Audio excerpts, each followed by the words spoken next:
ya, seperti kita membaca novel, kita membaca majalah itu ada tulisan dan foto ya, karena apa namanya, medianya adalah teks ya. Nah, di era online itu multimedia yang menjadi ciri atau karakter jurnalisme online ini juga bisa digunakan dalam menulis atau memproduksi sebuah jurnalisme sastrawi. Ini ada beberapa contoh ya. Di Barat sendiri, salah satu jurnalisme sastrawi di era online yang sering disebut dalam apa namanya penelitian adalah penulisan tentang Black Hawk Down. Black Hawk Down ini ada filmnya ya, teman-teman bisa melihat film. Kalau nggak salah yang main Matt Damon ya. Black Hawk Down ini menceritakan tentang perang antara pasukan perdamaian Amerika Serikat di Somalia ya. Dia berperang dengan kelompok bersenjata sipil di Mogadishu, dan ini adalah operasi beberapa hari hingga kemudian tentara-tentara Amerika berhasil ditarik mundur dan selamat. Nah, di tahun 97, di awal-awal online ini digunakan ya, kisah Black Hawk Down ini ditulis secara berseri di Philadelphia Inquirer itu selama 29 hari ya. Jadi mungkin itu adalah masa-masa ketika peralihan ya antara koran dan online, karena di koran apa namanya, berita dinikmati setiap hari ya, dibaca setiap hari begitu. Tetapi di era sekarang selama 24 jam itu peristiwa bisa berkembang dengan banyak dan berita tidak hanya terbatas satu. Gitu kan ya. Jadi di tahun-tahun 97 itu dia masih online masih digunakan dalam bentuk offline ya. Koran hanya dipindah formatnya saja dalam bentuk online, sehingga kisah Black Hawk Down ini ditulis selama berseri selama 29 hari. Nah, kemudian di tahun 2012 New York Times membuat proyek jurnalisme sastrawi multimedia pertama yang diakui sebagai satu milestone bagaimana seharusnya jurnalisme sastrawi di era online itu dilakukan ya. Tulisan ini kemudian dapat Pulitzer Prize di tahun 2013. Saya share ininya ya, sebentar.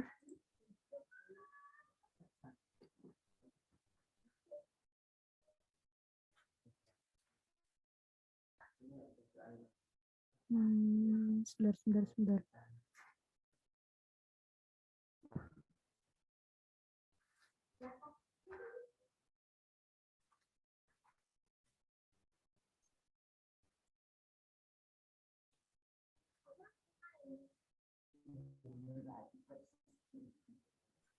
Halo Ibu, apakah sudah selesai materinya? Bentar, ini saya lagi mencontohkan ya berita jurnalisme online.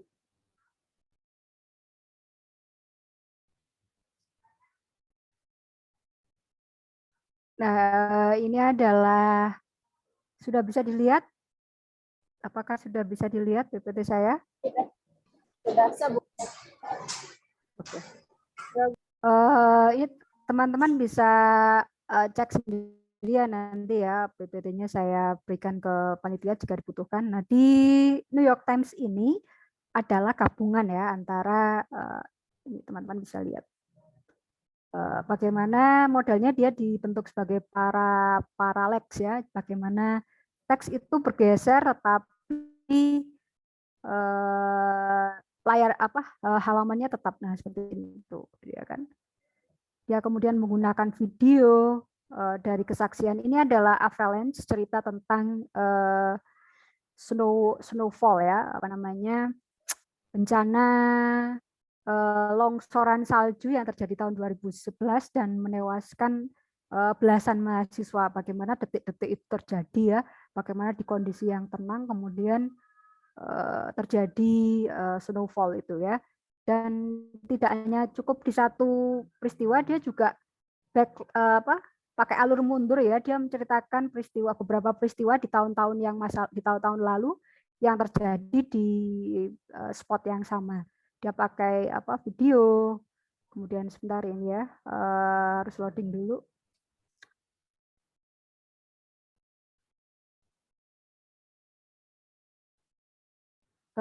Ini sebenarnya kalau teman-teman bisa buka, ini adalah infografis ya. Dia mencoba untuk menggunakan peta satelit dalam bentuk gambaran yang interaktif. Kita bisa melihat di mana kira-kira titik snowfall itu terjadi. Ini seharusnya, ini masih loading, dari sini bisa dibuka sendiri nanti teman-teman. Nah, ini adalah foto-foto di masa lalu. Ini adalah video.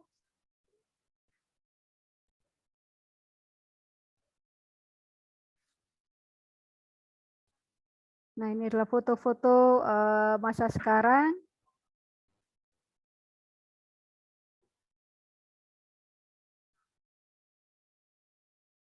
Jadi juga loading lagi. Jadi dia menggabungkan antara infografis, peta, foto, video, dan ini di atas ini tunnel creek to the peak. Ini adalah babak-babak di mana dia menuliskan cerita ini menjadi 1, 2, 3, 4, 5, 6 babak ya, dalam bentuk yang menarik sehingga kita bisa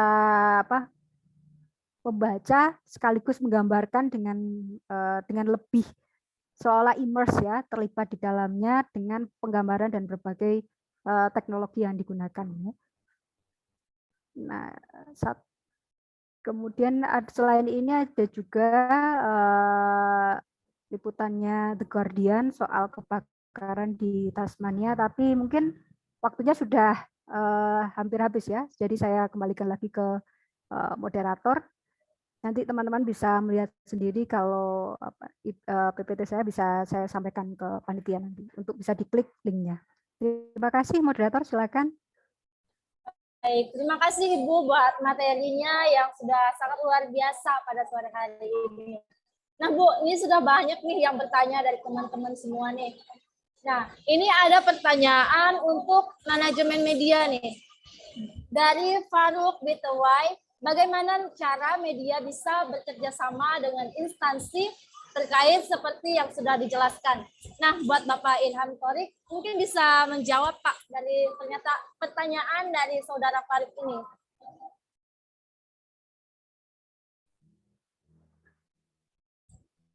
Halo, Pak Faruk.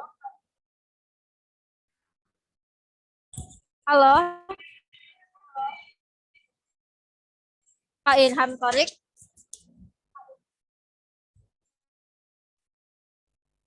Mungkin Bapaknya lagi ini ya, lagi terkendala sama jaringannya nih. Nah, ini ada pertanyaan nih untuk Ibu pemateri dari Hanifuddin Musa. Dalam menulis jurnalis sastra, apa perlu mengikuti kaidah-kaidah penulisan jurnalistik seperti piramida terbalik? Dan pertanyaan kedua, dalam penulisan sastra ini kan menggunakan sudut pandang nih. Terus orang yang ada di dalam sudut pandang penulis ini orang asli yang memang mereka sudah diliput sebelumnya atau hanya karangan kita, Bu? Mohon penjelasannya, Bu, kalau bisa dikasih contoh dikit. Soalnya belum begitu paham. Nah, bagaimana nih, Bu, terkait pertanyaan ya, ini? Terima kasih ya. Beberapa pertanyaan. Jadi soal piramida terbalik untuk jurnalisme sastrawi atau feature itu sudah bukan hal yang penting ya. Jadi piramida terbalik itu adalah kaidah yang kita gunakan di masa kita pakai koran ya, di mana space-nya terbatas. Jadi kenapa piramidanya terbalik? Yang tidak penting itu berada di bawah supaya nanti ketika tulisan kita dipenggal karena space-nya terbatas itu tidak mempengaruhi isi yang sudah ada. Jadi hal-hal yang penting sudah di atas begitu ya. Nah, di online bentuk-bentuk piramida terbalik ini juga sudah kita lebih bebas untuk mengeksplorasi karena space yang lebih luas ya, meskipun pembaca juga tidak suka dengan berita yang panjang. Nah, untuk jurnalisme sastrawi, seperti saya sampaikan tadi, kita bisa pakai alur maju, kita bisa pakai alur mundur, kita bisa pakai alur campuran. Artinya tidak harus piramida terbalik ya, itu bebas saja bagaimana kita memulai kisah kita, bagaimana kita mulai menuliskan tulisan kita sehingga menangkap perhatian pembaca ya, untuk kemudian mau meneruskan membaca selanjutnya, peradekan selanjutnya, dan adegan selanjutnya. Itu yang penting. Bagaimana kita mempertahankan pembaca agar tetap berada di halaman itu karena tulisannya akan sangat panjang gitu ya. Nah, soal sudut pandang, tentu yang kita pakai adalah narasumber nyata, bukan karangan ya, bukan fiksi. Jadi semua narasumber yang kita temui, semua yang kita tulis di jurnalisme sastrawi itu adalah hasil fakta dan verifikasi faktual. Ini bedanya kita dengan novelis ya. Kalau novelis itu karangan, tidak dituntut pertanggungjawaban fakta dan verifikasinya. Nah, kalau kita itu wajib untuk melakukan wawancara, memverifikasi ulang informasi yang kita dapat gitu ya, untuk mendapatkan fakta yang akurat gitu. Nah, contohnya seperti saya sampaikan tadi, kita bisa menuliskan misalnya kisah-kisah tentang bocah penyintas Semeru yang bernama Vida tadi ya, bagaimana kita menuliskan detik-detik Vida menyelamatkan diri misalnya, kemudian berlari ke belakang bagaimana erupsi Semeru terjadi, atau kemudian maju lagi ke sudut pandang sekarang bagaimana Vida dan keluarganya sudah mendapatkan rumah relokasi, misalnya bagaimana rumah itu dibangun dan apa saja bantuan yang diberikan. Nah, itu adalah contoh ya bagaimana kita bisa mengembangkan jurnalisme sastrawi lewat kisah-kisah nyata, tentu dengan kerja-kerja verifikasi fakta tadi. Gitu ya. Oke. Terima kasih Bu. Bapak Hanif, apakah bisa diterima jawabannya? Sepertinya Saudara Hanifuddin Musa ada di Zoom ya. Halo Saudara Hanifuddin Musa. Iya. Oke, bagaimana nih Bang tanggapannya terkait jawaban dari Ibu Diah ini? Halo Bang Hanif. Oke, nah demikian ya jawaban dari Ibu Diah nih. Nah, selanjutnya ada pertanyaan lagi nih, terkhusus untuk Bapak Torik ya. Ini ada dari Faruk Bituwai. Nah, bagaimana caranya media bisa bekerja sama dengan instansi terkait seperti yang sudah dijelaskan. Nah, bagaimana nih Pak? Mungkin bisa menjawab nih Pak. Ya, siap. Terima kasih penanyanya, pertanyaan bagus sekali. Itu kan harus ada win-win solution. Win-win. Jadi semua dalam bekerja sama itu semua harus dimenangkan. Dalam artian semua puas dan semua nggak ada yang boleh dirugikan.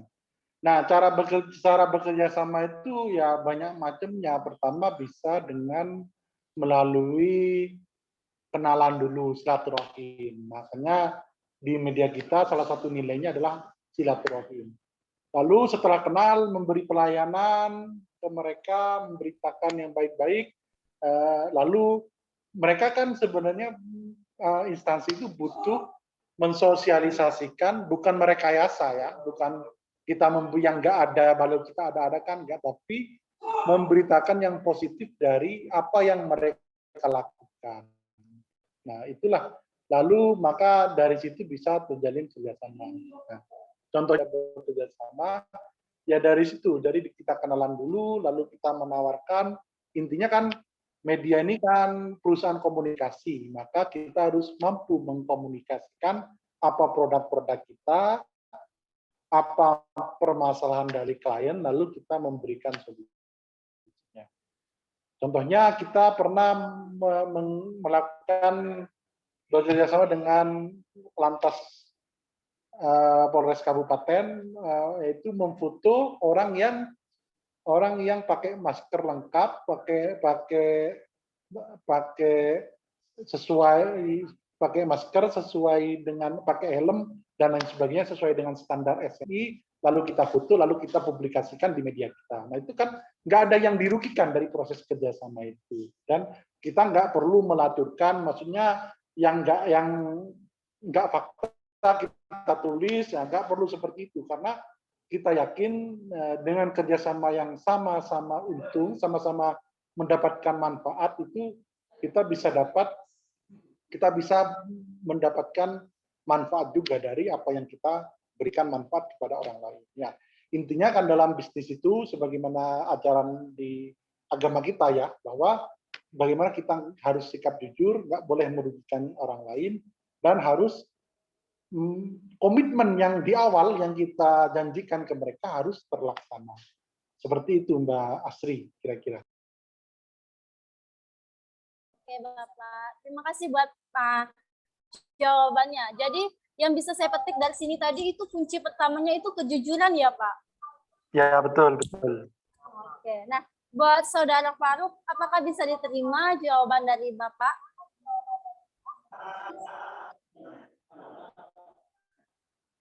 Oke. Mbak Asri, mungkin kalau ada pertanyaan lagi bisa dibacakan, terus saya mau share karena masih ada acara, dua acara lagi. Iya Pak. Ini ada pertanyaan satu lagi nih Pak, dari Eva Gliani, izin bertanya, bagaimana bentuk pengendalian jika dalam menentukan banyak pembaca berita tidak sesuai dengan yang ditargetkan? Nah, bagaimana nih Pak tanggapannya dari Bapak?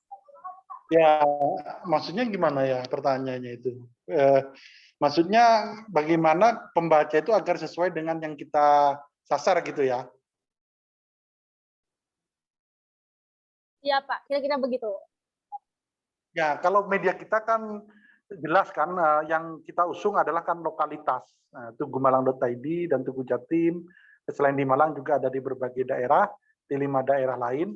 Nah, itu lokalitasnya. Jadi yang utama kita lokalitas, kita akan total pada isu-isu lokalitas. Contohnya ada kejadian Semeru, nah itu kita garap A sampai Z isu kejadian di Semeru itu. Tapi ada juga kan kejadian besar Muktamar NU di Lampung. Nah itu kan bukan garapan kita.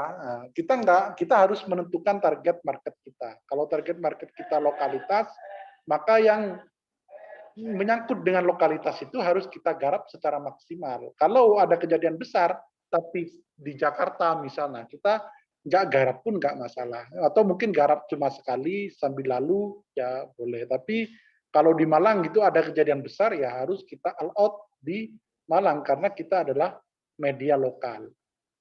Seperti itu. Jadi dari isu-isu yang kita garap, sebenarnya dalam menentukan segmen, kan kita harus tahu apa visi media kita. Kalau kita kan merawat Malang Raya dan merawat Jawa Timur ya, harus soal lokalitas Malang Raya dan Jawa Timur ini harus kita kedepankan dengan keliputan jurnalistik yang berkualitas. Alhamdulillah, selain media kami yang terverifikasi Dewan Pers, beberapa wartawan kami sudah sudah mengikuti uji kompetensi yang kita adakan sendiri. Beberapa waktu lalu bekerja sama dengan Sulu Pos Institute, kita mengadakan uji kompetensi wartawan dan hasilnya lumayan. Beberapa wartawan kita juara di beberapa kompetisi, bahkan ada satu wartawan ada juara lomba 3 kali dalam setahun. Nah ini menurut saya luar biasa, meski media kita baru gitu Mbak Asri. Oke Pak, terima kasih Pak buat jawabannya yang sangat membantu ya. Nah bagaimana nih buat penanya, apakah bisa diterima jawaban dari Bapak atau ingin menanggapi dari teman-teman semua nih? Baik Kak, terima kasih banyak atas penjelasannya. Oke, mungkin masih ada tanggapan lagi nih buat jawaban ini.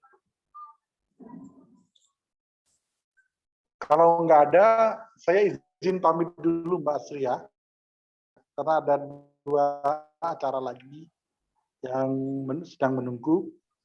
Ngapunten, Oke, mohon baik maaf. Pak. Terima kasih Pak buat materinya hari ini. Sangat luar Nah, biasa. terima kasih semuanya. Semangat terus dalam menyampaikan kebenaran dan kebaikan. Terima Ya, kasih terima Pak. kasih. Assalamualaikum warahmatullahi wabarakatuh. Ya, mari juga Pak Pipit. Sampai kapan-kapan kita ngopi bareng Pak Siap Pipit. Mas, siap ditunggu. Baik. Nah, terima kasih Oke, Pak. siap. Terima kasih. Terima kasih. Oke. Nah, ini ada pertanyaan nih, satu pertanyaan terakhir dari kita untuk Ibu pemateri kedua dari Maria Angelina Mina. Apakah kita bisa mengangkat cerita dari kisah nyata? Jika bisa dalam tulisan tersebut, kita mengungkapkan fakta-fakta yang terjadi, bahkan kita mengungkapkan gedok-gedok dari si pelaku dan pelakunya dari oknum pemerintah, apakah kita nanti ditangkap atau bagaimana ya Bu? Nah, bagaimana nih Bu tanggapannya untuk pertanyaan ini? Oke, terima kasih ya. Jadi memang kita nulisnya selalu kisah nyata ya, seperti saya sampaikan tadi ada anak dari Semeru, ada kasusnya Novia, itu semua kisah nyata ya, karena ini jurnalisme tapi hanya dikemas dalam bentuk sastra gitu kan ya. Jadi tetap harus berdasarkan kisah nyata, bukan karangan. Dan bagaimana kalau kita mengungkap fakta, apakah akan dipenjara ya, misalnya kalau pelakunya oknum pemerintah.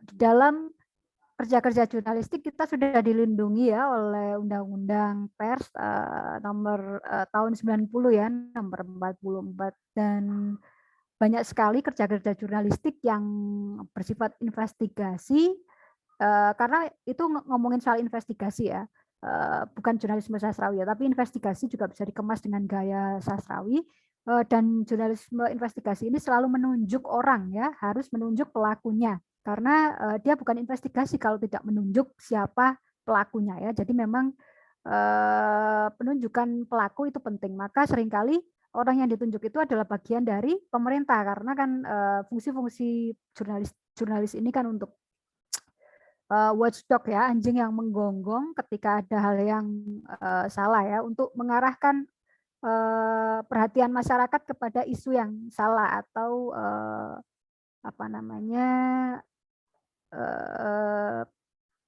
penggunaan kekuasaan yang salah, dan tentu resikonya memang tinggi. Tetapi apakah kita bisa dipenjara? Jangan khawatir ya, selama pekerjaan itu dilakukan memenuhi etik dan undang-undang pers, tentu kita sudah dilindungi oleh apa namanya, dilindungi oleh pemerintah. Satu kasus yang sedang berjalan, kalau teman-teman mengikuti, ada Nur Hadi ya. Nur Hadi ini jurnalis Tempo yang dipukul ketika melakukan investigasi, dipukul, dianiaya, dirampas kamera dan sebagainya ketika dia meliput investigasi tersangka korupsi di Surabaya ya. Sekarang kasusnya di persidangan, dia menggugat, dia melaporkan polisi yang memukul dia. Jadi bukan Nur Hadi yang dipolisikan, tetapi Nur Hadi yang melaporkan atau menggugat dua polisi yang memukul dia, dan sekarang sudah divonis bersalah. Hakim memutus dua polisi ini penjara 1,5 tahun dan kemudian harus membayar ganti rugi kepada Nur Hadi ya, karena selama urusan hukum itu dia harus bersembunyi, tidak bisa bekerja, tidak bisa memenuhi nafkah kepada keluarga, anak dan istrinya. Jadi kita sudah dilindungi oleh pemerintah lewat undang-undangnya, jadi jangan khawatir kita akan ditangkap. Memang ada resikonya, memang ada kita dikejar-kejar, tetapi ya namanya bekerja untuk kebenaran selalu begitu ya. Ada resiko, tetapi itu bisa diminimalisir dengan kalau tidak ada pertanyaan, apakah saya bisa pamit, soalnya belum sholat juga dan sudah sore begitu Mbak Asri dan teman-teman yang lain. Baik Bu, terima kasih buat jawabannya dan juga buat materinya yang begitu luar biasa pada sore hari ini. Terima kasih Bu. Oke, terima kasih semuanya. Saya pamit dulu. Oke. Selamat sore. Oke, selamat sore. Waalaikumsalam Bu. Nah, berhubung materi kita pada sore hari ini, diskusi kita sudah berakhir dan saya mengambil sedikit manajemen media. Yang dimana dalam manajemen media itu kita lebih mengarah kepada bisnis. Tetapi kita tetap harus mengutamakan kejujuran dan juga komitmen. Jadi kita walaupun untuk berbisnis, tetapi media itu harus kita utamakan yang namanya kejujuran dan juga sebagai memberikan manfaat kepada pembaca. Nah, yang kedua ini materi tentang jurnalisme sastrawi, yang dimana jurnalisme sastrawi ini lebih mengarah kepada tulisan-tulisan sastra, tetapi tetap mengutip terkait fakta-fakta dan juga tetap sesuai dengan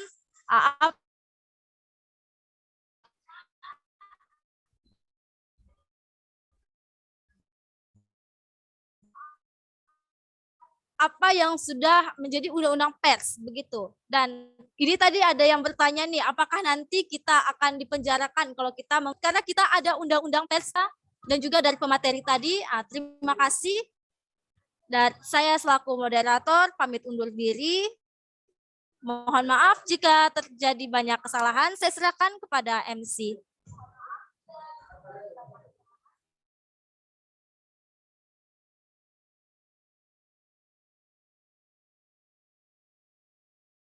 Baik.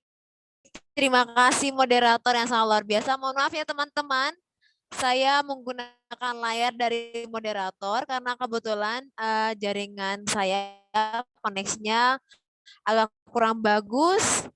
Saya sangat apresiasi ya dan terima kasih untuk akhirnya kegiatan pelatihan jurnalistik tingkat media kita pada hari ini dan dihadiri oleh kedua pemateri yang sangat luar biasa telah selesai.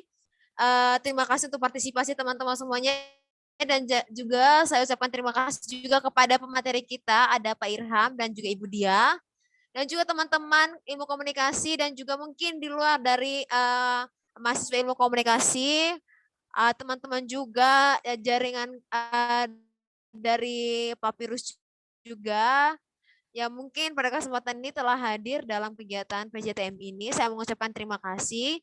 Sekian PJTM selaku Master of Ceremonial pada kegiatan kita pada sore hari ini. Pamit undur diri. Selamat sore dan sampai jumpa. Terima kasih teman-teman semuanya. Sore Kak, sampai jumpa. Sore juga Ibu, terima kasih. Moderatornya keren, MC-nya juga ramah. I love you. Oke, teman-teman kalau ada yang mau pengen live atau tetap stay silakan. Oh iya, jangan lupa juga absensi ya. Nanti akan di-share di kolom chat oleh operatornya sendiri. Terima kasih. Sama-sama Ibu. Oh iya, foto bersama dulu teman-teman.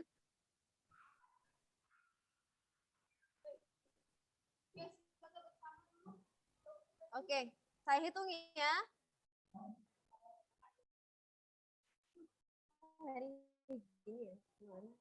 Kok aneh ya? Gak apa-apa lah. Oke, saya hitung ya. 1, 2. 1. Oke, 1, 2, 3. Dengan gayanya masing-masing ya. 1, 2, 3. Cheers. Terima kasih teman-teman. Sampai jumpa. Oke, bye-bye.